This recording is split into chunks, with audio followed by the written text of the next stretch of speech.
This is DC, powered by people and ideas, where the community comes together, voices are heard, and decisions are shaped. So I want to start by saying, welcome home. Connecting you to what matters and to each other. How you doing? You know, what's the tea? I'm Lorenzo Hall, and this is the DC Beat. And welcome to the DC Beat. Always good to see you. I'm Lorenzo Hall. It is turning out to be a busy summer here in DC, so we'll talk about a few issues our neighbors are focused on right now, and then later, I have a little treat for you to help us all get centered. That's why I had to wear a t-shirt this time around, okay? Because we're gonna be moving. But first, a beat check. We have to talk about the National Guard troops still in DC. How much longer will they remain in our city? As of today, Wednesday, July 15th, there are just under 5,000 troops in DC, costing more than $3 million a day. That is according to an estimate by the Nonpartisan Congressional Budget Office. And again, that's a conservative estimate and can change based on inflation and the number of troops deployed. This mission, as you know, began nearly a year ago when President Trump ordered the DC National Guard to mobilize to support his, quote, make DC safe and beautiful efforts, even though crime in DC was already dropping. Guard units from multiple states led by Republican governors were sent in to assist. Now, President Trump is reportedly calling for the National Guard to remain in DC until the end of his term. Inauguration day for the next president, January 20th, 2029. Now, from day one, the group Free DC has been vocal about getting the National Guard troops out of DC, starting campaigns of their own, pressuring leaders to recall their troops. Let's talk about what's next with Free DC's executive director, Kaya Chatterjee. Okay, so we have word now that President Trump is talking about extending the deployment of the National Guard to the end of his term in office. You hear that, and what are you thinking? Honestly, it's what we've thought from the beginning, which is that we saw what happened the last time this president didn't win an election on January 6th. We had a front row seat here in DC. And this is a person who doesn't want to leave office and is trying to use the military to prevent it. And that's why we are coming up on a year of military occupation. It never had anything to do with crime. There are lots of studies that show it has not had an impact on violent crime. It never had anything to do with America 250. It is simply about normalizing the presence of the military because all dictators want to take the Capitol. And unfortunately for them, it's already ours. They can't have it. Normalizing the military, do you think that here in DC we've gotten used to this presence of the National Guard?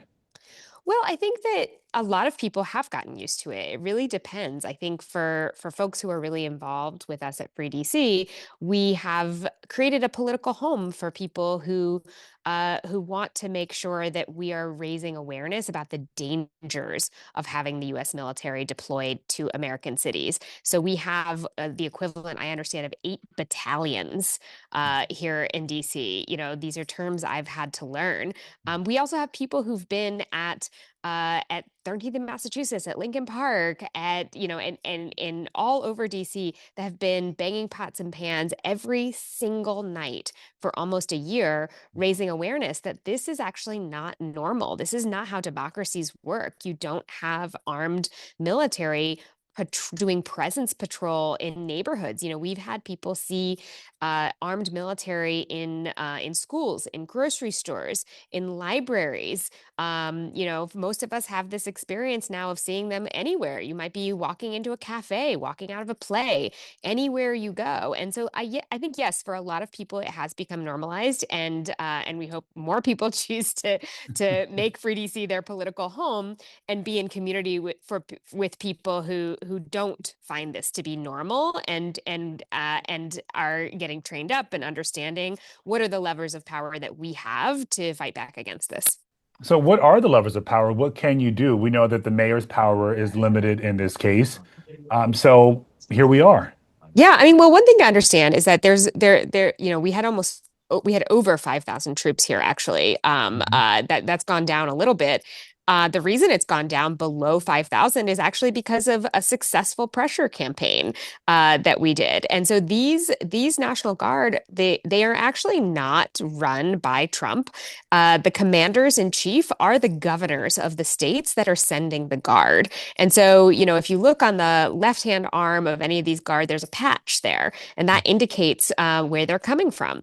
And almost all of these guard are coming from a state whose governor has chosen to send them.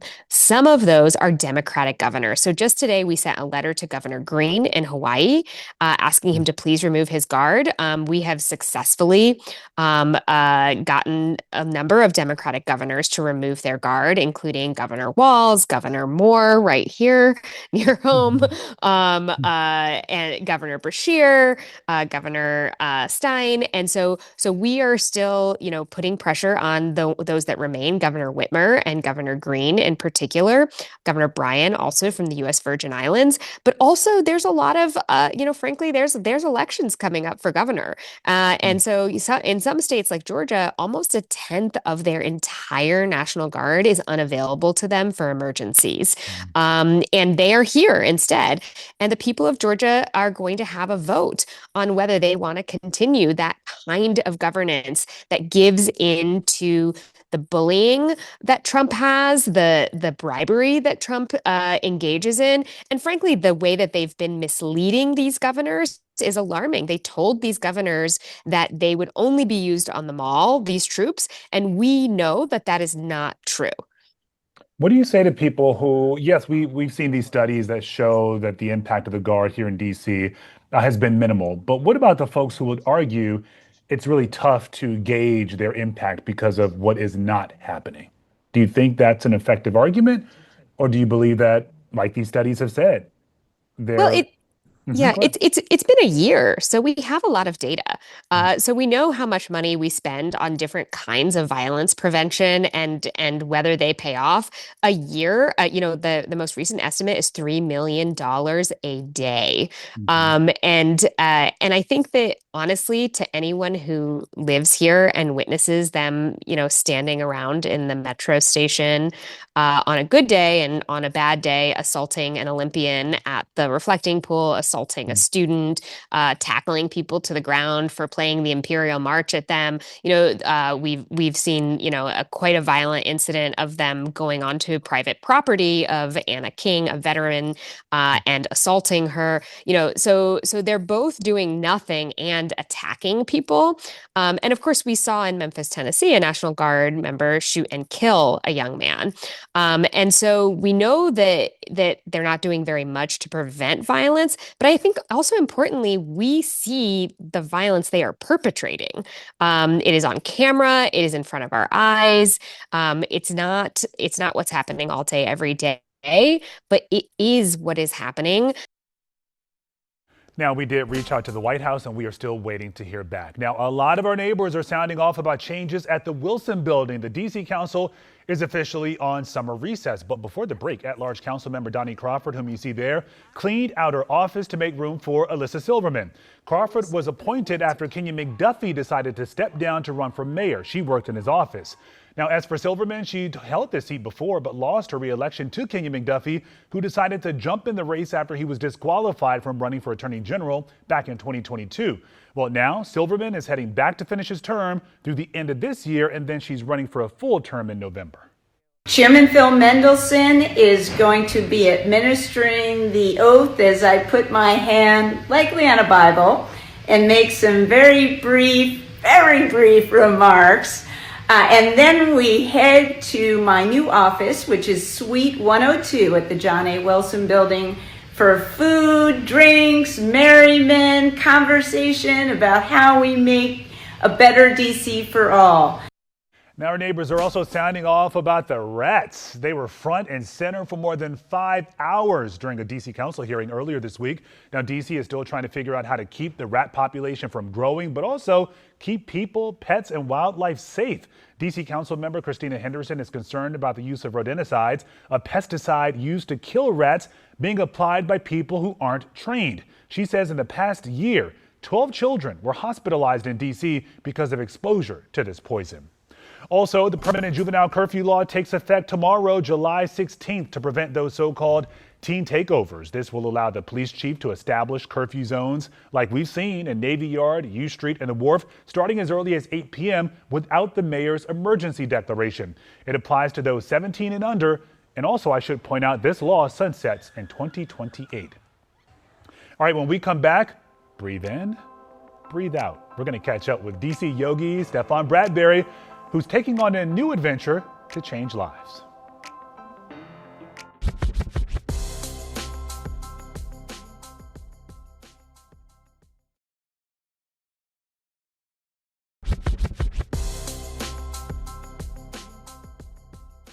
My favorite segment, We the People of DC, a chance to meet some of our neighbors, everyday people who are changing lives. Stefan Bradbury is the founder and CEO of Flowwell Yoga and Fitness, or Wellness rather. He's already led countless classes over the years with hundreds of people taking part at various locations in DC. Now Stefan is opening up a new studio on Howard Road in Southeast, but before that, he's here with us. Stefan, it is great to have you here. Thank you so much for having me. I feel like we could all use this, use your energy right now. Hopefully I can use my own energy. Yeah. All right, so you started, in terms of your yoga journey, Yeah. what, 2021? I became a teacher in 2021. Okay, Yeah. so why yoga? Honestly, so I went to the University of North Texas, and on our last week before I moved, my mentor had asked me, she was like, what does your life in DC look like? And I was coming for graduate school and I was coming to work in Congress, right? But my answer to her was, I practice yoga with Black people. Had I ever done yoga with Black people in Denton, Texas, where I went to school? Absolutely not. But I just knew somehow, some way that would happen. And so when I moved here and I started working in Congress and I started graduate school, the one thing I didn't start was yoga. And then when the pandemic, started happening, I was practicing online before that. But as things continued and I noticed what it was doing for me, I was like, oh, this is actually something I knew years ago that I really wanted to get into. And now, on the other side of it, I'm like, oh, I'm so glad that I made that decision. And it really just feels like a homecoming, like something always was telling me that this practice was going to be for me. You said you knew what it was doing to you. You saw what it was doing to you. What was that? It made me see that at that time, working in Congress, that my work was to bring the voices that weren't in that marble building inside of them. It was to bear witness at that time that, Black folks were dying at 13 times the rate as everybody else, and that we were disproportionately prepared for the crisis coming to us. And so what the practice was showing me every day was that, wait, when I take a moment to figure out what's going on in my body, I can see what's going on in the world. And I can make that connection. And with that connection, I can say, wait a minute, I can do something about that, right? And I was a policy clerk.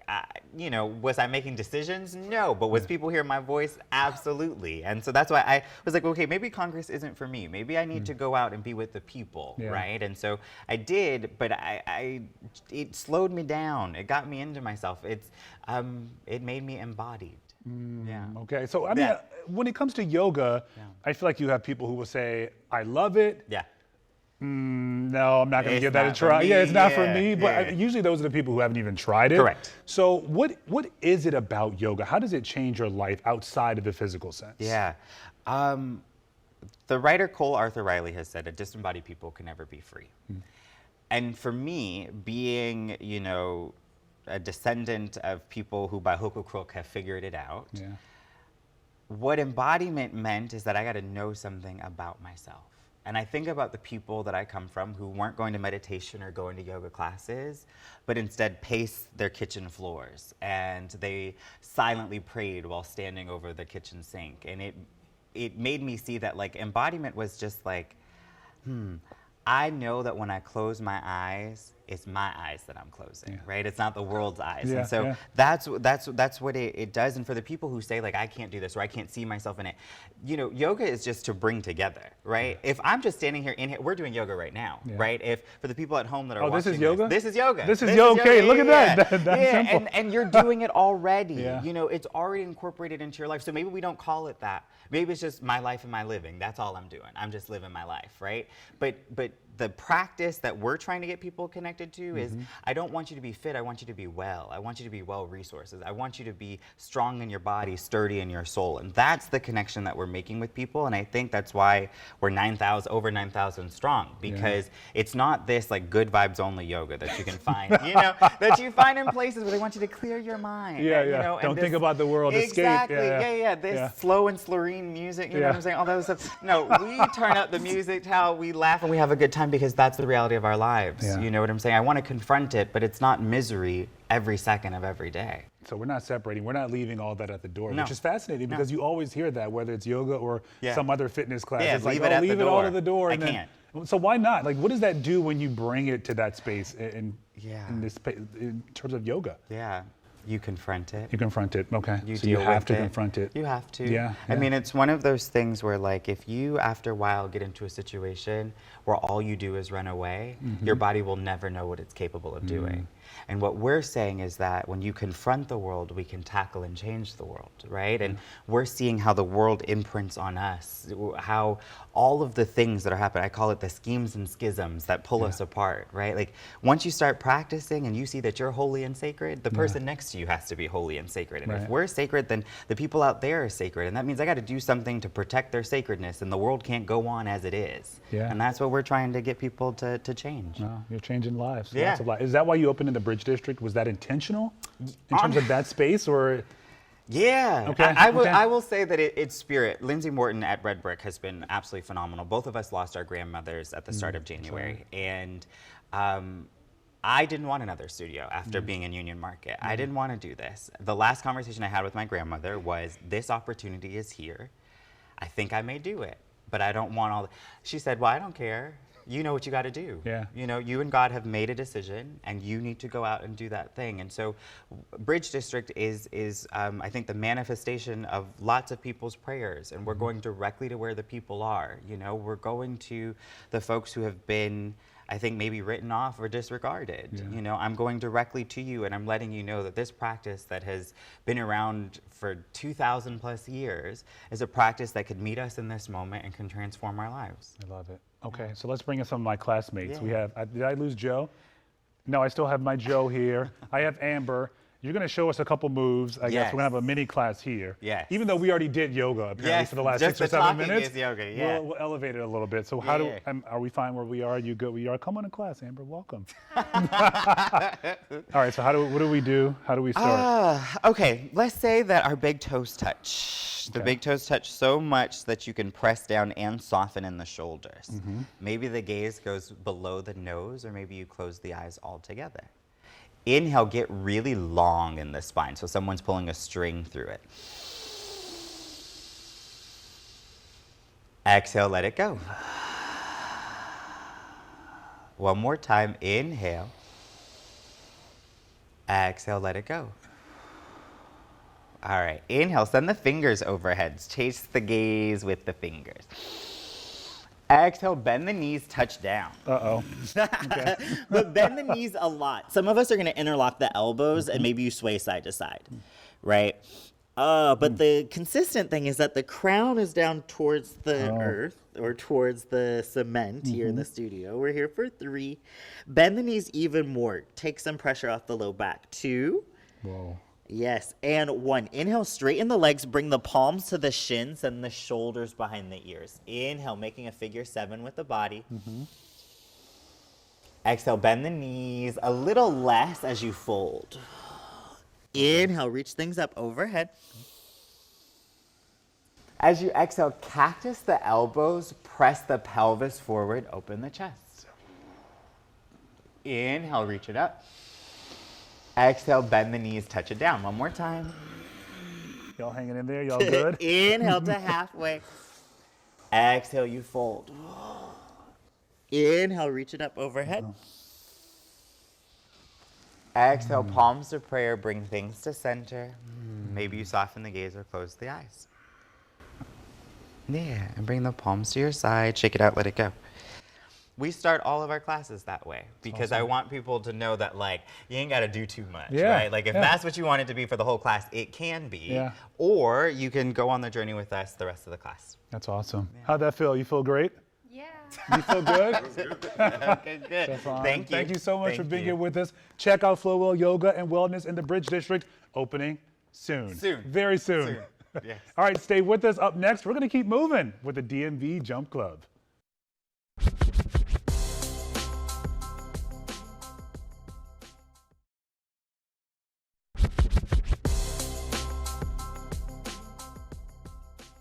Keep our We the People segment going this week because we have so many incredible neighbors like Brigette Graves, the founder of DMV Jump Club, where with just a jump rope, she's focused on not just fitness, but helping people build confidence and community. Brigette, it is good to have you here with us too. Yes, thank you for having me. Okay, so we have our jump ropes, so clearly we're going to be using these in a couple of minutes. But first, let's go back to the beginning. Yes. And tell me about your journey. August of 2024, you started the DMV Jump Club. Yes, I did. And you were kind of on your own journey at this point. So tell us about that. Yeah, so it started with my weight loss journey 4 years ago where I lost 40 pounds. And the way that I incorporated my cardio is with the jump rope. So I used to do jump rope challenges on Instagram, and it was perceived so well. So I had a goal for myself in 2024 to just host a fitness class. So it just so happened to be with the jump rope. That was your goal, host a fitness class. Why was it important for you to not only be on this journey by yourself, but also to bring other people into the fold too? Just so they can reap the benefits and just understand how important it is to have something fun when it comes to your health and wellness routine. Why is that important? I feel like we talk about fitness, we think of the gym, Yes. the usual weightlifting, you may do the treadmill, but this is different. You're getting creative. It is. And it helps you mentally with your coordination. It's just so many benefits that you could reap when you actually start, because it's forever going to be challenging. There's so many moves to learn, not just with like the footwork, but with like your hands. Yeah. It's a lot of manipulation tricks. So how do you get people involved? How do you bring them into the fold? You've been all over in terms of your classes and getting people in. I started Talk about setting a traveling. goal and getting a I bunch know. of people to participate. That's awesome. And not going back. So how did that, in terms of the reach and how this has grown? Word of mouth, Yeah. just the way it makes my community feel. They come to class, it's a stress reliever for them. A lot of them thank me for the community that is built. As an adult, sometimes it's hard to find friends. Yeah. And when they come to my community and come to a jump rope class, they feel like it's a safe space. For those who might be watching right now, if you don't mind sharing, they may be sitting at home saying, you know what, this sounds like me. Like I need to get up, I need to do something. What was that moment for you? What was it like for you when you said, you know what, I need to do something now? I'm going to lose these 40 pounds. Yes, I just needed to start. I was Yeah. just tired of, how I felt. I had very low self-esteem, especially going on vacations, and some of my friends were super fit, and I just didn't want to feel like the fat friend You're like, anymore. look at me now, huh? Look at me now, y'all. I was like, Brigette, we got to get up. We got to do something. And yeah, that's always been my thing, though. I'm very, very big on faith. Yeah. I'm not really scared of a lot, because what is fear anyway? Yeah. So it's just starting. That's the key. Yeah. You just have to start. Okay, so I'm going to start today. So I have my jump rope. You gave me my jump rope. What are Yes. we going to do? And these are some really good jump ropes. Yeah, they are. They have a little bit of weight to them, so it helps your transitions become a lot smoother. Okay. Okay. So I'm already starting off right, huh? Yes. Okay. So in class, I teach tricks. So we always start off stretching, of course, but then we start with the basic bounce, Okay. which is a bunny hop. So your feet stay close together. You make sure your elbows are close to your body. Okay. And most of the motion comes from your wrist. Okay. So in class, we jump to music. So I love Oops. everyone that comes to jump to the beat, Yeah. or at least try to get in sync. So like now I'm we're trying to in get it, sync yeah. with our ropes. And then you could go a little faster if you like. You want to go a little Speed faster? it up. Okay. And then I also teach the boxer step, which is also another jump rope foundational move. Wait, so what is that, what you're doing So there? you're just tap shift. So you're alternating. Oh, man. See? So that's kind of like a I'll get running there. jump. Hold on. Let's do the boxer, though. So it's side to side. Oh, man. Look at that. So And kinda you're like sti- and the you're still boxer. moving. Yeah. Wait, so you had that, and you talk about the level. Like, okay, so I could do the first one. Yeah, so that's then- that's the first thing that you have to master is the basic bounce, Yeah. which is what you just did. And then next is the boxer step. That's how you learn to alternate your feet. As I'm out of breath, I'm letting you talk. I'm a little out of breath too. Yeah, but that's how you alternate your feet, and then it helps you with your freestyling. Yeah. So what do people tell you about in terms of how this changes their lives and moving forward and sticking with it? Yes, I've actually seen a lot of women. We encourage more men to come to class, so if you see this, men, please come out. But a lot of women, I've seen them actually progress and start off not even knowing how to do the basic bounce. And now they're like some of my best jumpers. Yeah. Are they out of breath like me usually after the first one? Look, and then it's crazy because they come to class, they are tired, and then after class, they're on the side all jumping together, just having a ball. But I think you brought up a good point earlier too, is the community that it builds. And you talk about making friends and meeting new people. This is such a good way to do that, to be fit and build your community. Right, exactly. And even outside of my jump class, they still hang out. So that's how I knew that it was bigger than me. I'm going on social media and seeing friends that don't even know each other. They come to class and now they're the best of friends now. That is so awesome. So what's next? Next is our 2nd year anniversary. Saturday, August 29th from 11 a.m. to 1 p.m. at Sycamore and Oak. Sweet. Love that space too. Brigitte Graves with the DMV Jump Club. Yes. Thank you so much for being here with us. Now we got to get some water, okay? Look, I'm ready to jump now. Oh man, but we got to keep moving. First, this time we're running with a friend of the DC Beat, Gus Nathanson, who is also building community with running and go-go. You may have seen him in your neighborhood because, yeah, he's been everywhere at this point, from Trinidad to Cleveland Park. Gus, it is good to have you at the table. Thank you so much for having me, Lorenzo. Where have you not been in DC? Oh, there are still a few places I need to hit up. Let's see. I still need to hit up some places in Wards 7 and 8, like the Marshall Heights area. Let's see. I still need to go way up in Northwest as well. So yeah, a few different places. But if I'm being candid, I'm starting to run out of places to run through. So I might have to revisit. I love you have your list going already, though. So tell us about the Go-Go Groovers. Last time we had you here on the show, you were just getting started. Yeah. So we've been up and running for about 4 months now, and I have to tell you, Lorenzo, it has been incredible. I truly believe that the most amazing part of DC is the people, and just the way that we've been able to come together and share in our love of DC, our communities, go-go music, and being active and just having a good time. It really has been special. And I want to just give a quick shout out to Pixie Wade, our walking group leader. Pixie, if you're watching, we love you, and you are incredible. That is so sweet. So for you, we look at these run clubs and different run groups. A lot of people focus on the usual trails, the National Mall, but you are in neighborhoods. Yeah. Why was that so important for you? Honestly, because that's where the people are, and that's where I think the people who interact with my content are. So I wanted to bring a run club to them, and I wanted to, highlight an area of DC that a lot of the other run clubs, don't necessarily go to. So it has been so amazing doing our runs because we're predominantly in Anacostia and along the Anacostia River Trail, and the views from there are breathtaking. And again, I'm so grateful to have been able to share that, and moving and grooving to the go-go beat with our incredible DC community. You didn't run today, did you? I ran this morning. Oh man. It was, Lorenzo, it was like 6 a.m. It was still 73 degrees. It was room temperature. I was fine, but I appreciate your concern. You seem fine now, so thank you. Make sure you're good. Okay, so you're running with people, but you're also running with puppies too. Yes. Helping the Humane Rescue Alliance. Yes. Oh, that has been such an amazing experience. I got inspired when I saw a creator in New York who was carrying shelter dogs around in his backpacks. And I was like, wait, I can do that, but with running. So I reached out to the Alliance, and I've gone on a few of these DC puppy runs where I take the dogs out for a little jog and give them some good energy output. And yeah, just highlight them in the hopes that eventually these dogs get adopted. And again, it's been such a blessing to be able to run with these dogs. They're so adorable. And yeah, if you're interested in adopting, go to humanerescuealliance.org. Still getting the word out. Absolutely. We have a couple seconds remaining. Anything you want to say to people in DC who might be interested in running, but they're just not sure they can do it?